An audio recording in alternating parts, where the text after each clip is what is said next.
Okay, today's course is Richland Golf Links in Frederick, Maryland. It's just been renamed, so the course has on it all the signs or have the old name, which is I think Hollow Springs or something like that. It's in the notes here, but it is now called Richland. It is just west of Frederick, Maryland, off of Route 40, and that is one of the things about the course. You'll notice that the first, I'd say 5 or 6 holes are significantly affected by traffic, road noise, either on the little access road that goes off of Route 40 or the road that goes deep into the neighborhood that it's on, or Route 40 itself. The course is a fairly, well, it's sort of an intermediate, not too open, not too tight, neighborhoods woods course. It certainly has a fair number of houses on and around the course. There's no doubt this is a neighborhood course, but I would say that for the most part, they're not overbearing.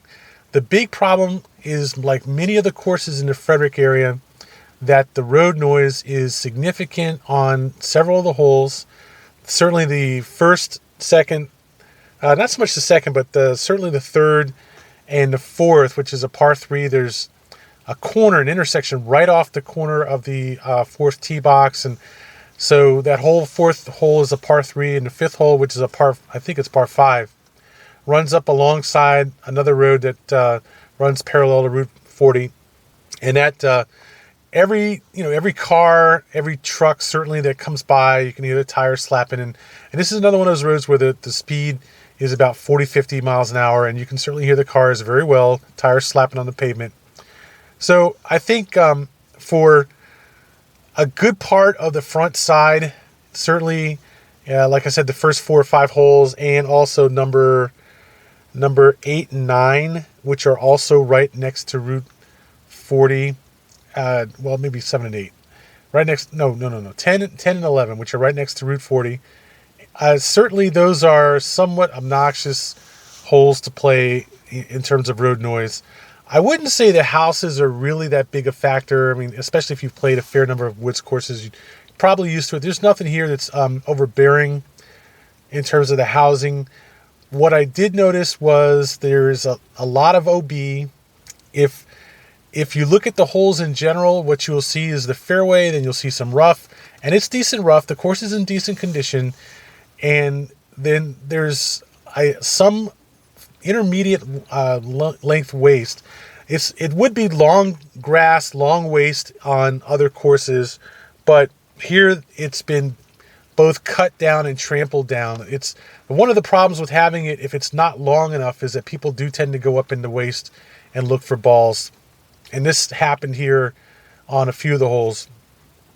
You can see the waist was not quite high, just long enough to be long grass. And on a number of the holes, people had just gone up in there and just trampled all over it. So it was even shorter, laid down, matted down. More like it would be just, long rough or something. But it's not like you're going to definitely find the ball. It's not like that thin or that low. It's significantly long rough, but not lose your ball rough. Just forget it. It's gone rough. What I would say is, on the most part, the course is a very decent layout. I wouldn't say it's overwhelming. It's about a challenge on just about every hole. Certainly, you will see elevated greens on a lot of the holes, or approach shots over waist on many of the holes. Not too many carries over waist, though. I really can't think of any. There were a lot of elevated tees, and there were a few par 3s, certainly number 10 or number 11, par 3 over waist, number 4, par 3 over waist. But none of the 4s or 5s were really over waist to any real degree, any significant degree at all, honestly. And I think this was a fairly easy course in that regard, but at the same time, there was a fair amount of waste running along the sides of the holes. And on some of the holes, you'll find a creek hidden in that waste, and it's somewhat of a surprise when I saw that. But it wasn't something I hadn't seen before. And sure enough, as you got closer and closer to the green, that creek broadened out and formed a whole big side of the green. But I'm not going to spoil the surprise and tell you which hole that is. Let you find that out. I don't think this course is really hard. I thought it was interesting.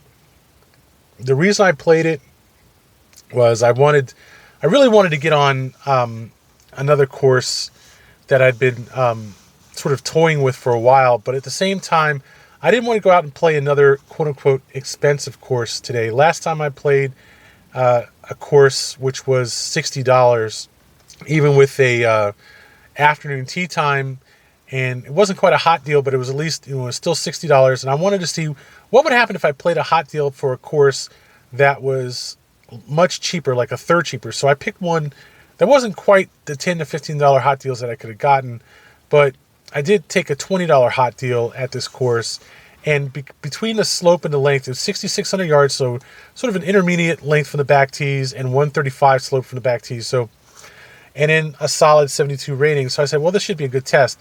And I was pleasantly surprised because I'd passed by this course many times on my way to other courses in the area, like Maryland National is slightly before you get there from DC, and Black Rock is right around the corner from there.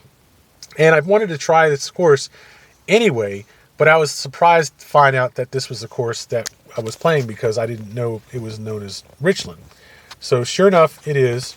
And so it was both a surprise and a letdown because I like I said, I passed by it many times. I could see a lot of the course from the road passing by it, which is not a good sign. It means that there's a road passing right by the course. And I said, well, that looks like a really nice course, but it's a shame that the road passes right by it, and there's going to be a lot of road noise. And sure enough, that's what happened when I played it myself. So I would say it's a good course. I think it's a good upper, say, 25% public course that is undone to a significant degree by the road noise. But it is certainly worth playing. It's a very good mix of approach shots and tee shots, and you've got a lot of dog legs, a lot of crescents, uphills, downhills.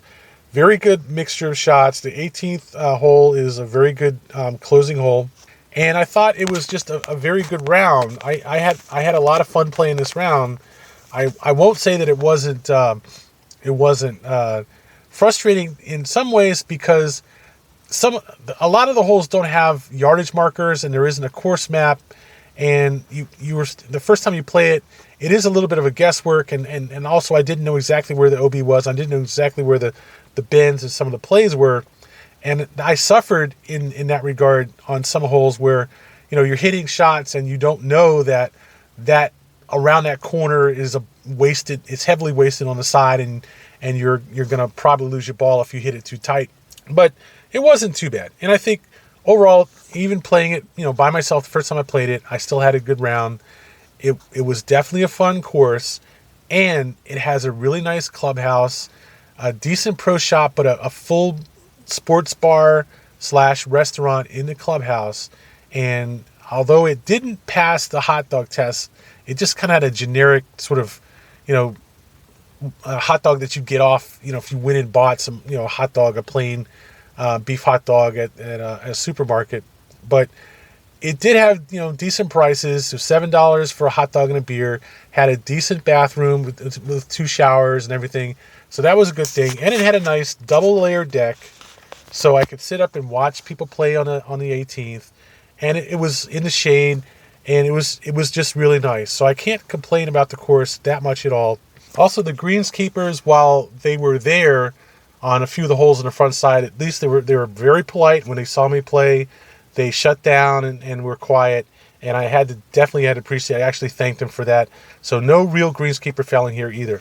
I think it's unfortunate it has so much road noise, but that's probably the one strike I would give to this course. I'd have to give the course a B. I can't quite give it a B+.